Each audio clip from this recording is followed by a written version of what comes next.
Title: My wife's dad set my wedding suit on fire in front of me, right before the ceremony, laughing as the fabric burned. "Now you can't marry my daughter," he declared. I calmly said, "You have no idea what you just did," and he panicked. Chapter 1. The Wedding Day Inferno. I had always known my fiancé's father hated me. He was a retired Army colonel, stern, proud, and obsessed with social class. From the day I met him, he'd made it clear I was beneath his daughter. I wasn't born into money. I didn't go to an Ivy League school. I was just a self-made man. I ran a small but growing tech startup, wore secondhand sneakers, and still helped my mom pay rent. But I loved his daughter, Aisha, with everything in me, and she loved me back fiercely, against his wishes. So when we decided to get married, we expected resistance. But what we got was a declaration of war. The morning of the wedding was bright and full of promise. I stood outside the dressing suite of the wedding venue, the tailor-fitted navy suit hanging inside. Aisha had messaged me sweetly. "Almost ready. I love you. Don't cry when you see me in the dress." I smiled to myself. After years of working through long distance, her father's passive aggression, and sleepless nights building my company, this moment felt like a dream. Then came Colonel Hamid. He strolled into the hallway with two of his old army buddies.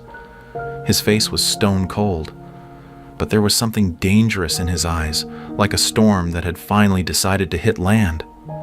Without a word, he marched into the dressing suite, locked the door from inside, and moments later, I saw it. Smoke. Then flames. I banged on the door. "What the hell are you doing? Open it!" The door flew open, and there he stood, grinning like a madman as my wedding suit burned in his hands, the fabric curling and blackening with every lick of fire. "Now you can't marry my daughter," he sneered. "She deserves a real man, not an orphan with a laptop." His friends laughed like schoolboys behind him. I was frozen, not out of fear, but in shock at the cruelty. He dropped the ashes of the suit at my feet like some ancient war offering. "She'll thank me one day." I didn't say a word. I just looked him dead in the eye, calm and composed, and whispered, "You have no idea what you just did." That wiped the smirk off his face, because what he didn't know was who I really was. Chapter 2. Do you even know who I am? The wedding planner ran in moments later, panicking at the smoke, and started yelling into a walkie-talkie for fire extinguishers and emergency backup suits. The guests were still arriving. No one knew what had just happened behind the scenes. Not yet, but Colonel Hamid knew. And I could tell. That little phrase I'd left him with was rattling around in his head like a warning siren. He followed me outside the dressing suite. "You're bluffing," he snapped. "What are you going to do now? Cry to your mother?" That did it. I turned slowly to face him, and I said, calmly, so he'd hear every word, "You want the truth, Colonel? I'm not just some orphan with a laptop. I'm the majority investor in Ridgeway Holdings, the company that acquired your pension fund last quarter. And the venue you're standing in right now? I bought it last month, under a different name." His mouth parted, confused. His two military friends exchanged awkward glances.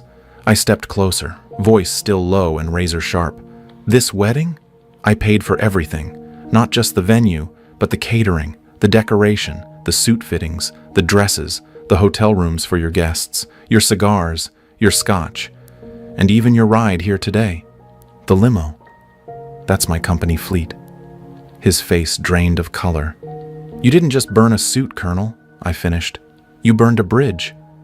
And you did it in front of your entire family." He looked like he'd been struck across the face.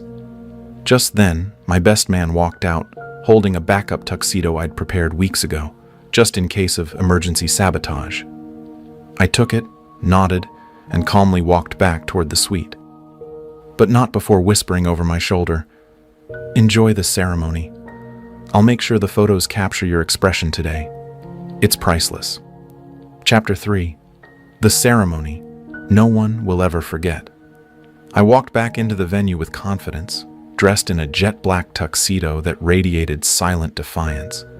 My best man adjusted my collar and whispered, "You look like vengeance in human form." Guests turned. Some murmured, confused about the change of attire. Others clapped lightly, unaware of the chaos that had just taken place, but not her father. He was standing near the aisle, sipping champagne with smug satisfaction. His grin vanished the moment he saw me. The glass slipped from his hand and shattered. I walked up to him slowly and said just loud enough for the nearby guests to hear, "You have no idea what you just did." He swallowed. "What are you talking about?" I leaned in and whispered, "The cameras, old man. You were filmed torching a suit worth $10,000 on private property." With premeditation, his face turned a sickly pale. "You're bluffing." I nodded to the venue staff. One of them rolled out a small TV on a stand. I hit play. There he was on screen, laughing like a madman as he poured lighter fluid on the suit and flicked the match. Gasps filled the room. The bride's family looked horrified. I turned to the stunned guests and said, "Ladies and gentlemen, I apologize for the interruption, but I felt it important to show everyone the kind of man who tried to sabotage this day." The officiant stood frozen. My fiancée ran down the aisle toward me, panicked. "I'm so sorry," she whispered. "I didn't know he'd go this far." I nodded gently. "Do you still want to marry me?" She nodded through tears. "More than ever." I turned to the guests. "Then let's get married." As the ceremony resumed, her father was escorted out, silent, defeated, and facing criminal charges. But this was only the beginning. Chapter 4: The Backlash. The wedding went on, flawlessly. The vows, the kiss, the applause, all more powerful after the chaos that came before. But outside those walls, a storm was brewing. The video of her father torching my suit had already been uploaded. My best man, a low-key genius with PR experience, posted it to a wedding blog with the caption, "Groom stays calm as bride's father attempts to sabotage wedding." Justice was served within hours. It went viral. The comments rolled in like waves. "That man deserves a standing ovation." "Imagine being so toxic you try to ruin your daughter's happiness." "This groom handled it like a boss." And her father? Oh, he was done. Fallout begins. The local police contacted me the very next day. I pressed charges, not just for arson, but for attempted intimidation. The venue owner joined in, citing property damage and endangerment of guests. His mugshot was soon plastered across news sites. Even worse, he was the CEO of a small but notable local company. Or rather, he had been. His board forced him to step down within 48 hours of the video going viral. He lost sponsorship deals. He was mocked online, roasted in interviews, and became the face of entitled father-in-law fails. But while the world laughed, my focus was elsewhere. Protecting my wife. She was devastated, humiliated by her own father's actions, and terrified that people might blame her. I assured her they wouldn't. And I was right.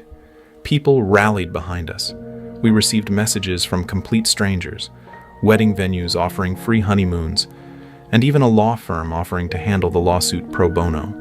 But there was one more twist left. Final chapter. Do you even know who I am? A week after the wedding, I received a call from a local journalist. He was doing a follow-up story on the viral wedding incident. "I'd like to include a small piece about you," he said. "But out of curiosity, before I publish anything, can you confirm something?" "Go ahead," I replied. "Are you Daniel Rhodes, the same Daniel Rhodes who created the emergency response software adopted by the National Health System last year?" I smiled. "Yes, I am." Silence on the other end. Holy. That explains everything. The revelation that changed everything you see. I wasn't just some guy marrying a girl from a wealthy family. I was the guy. A self-made tech entrepreneur, the founder of a cybersecurity startup acquired for millions, the man who now consulted for federal agencies and designed critical systems for hospitals and emergency infrastructure. I had never publicized it much. I kept a low profile. My focus had always been my daughter, and now, my new wife. But her father hadn't done his homework. He assumed I was beneath him, a disposable groom. The final blow.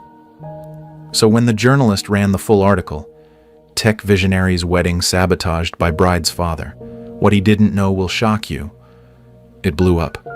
Again. But this time it wasn't just wedding drama. It was humiliation on a national level. TV stations picked it up. Business blogs dissected it. People dug into her father's financial history. Turns out he'd been quietly draining his own company's funds trying to sustain his ego-driven lifestyle. With his reputation in ashes and shareholders panicking, the board didn't just oust him. They began criminal proceedings. His assets were frozen. His home seized.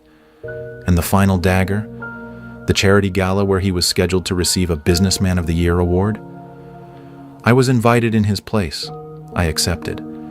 And when I stepped on that stage, I said, "To everyone who thinks you can destroy others for power, for control, for pride, just remember, sometimes the quiet ones in the back of the room are the very people who hold the strings to your entire kingdom."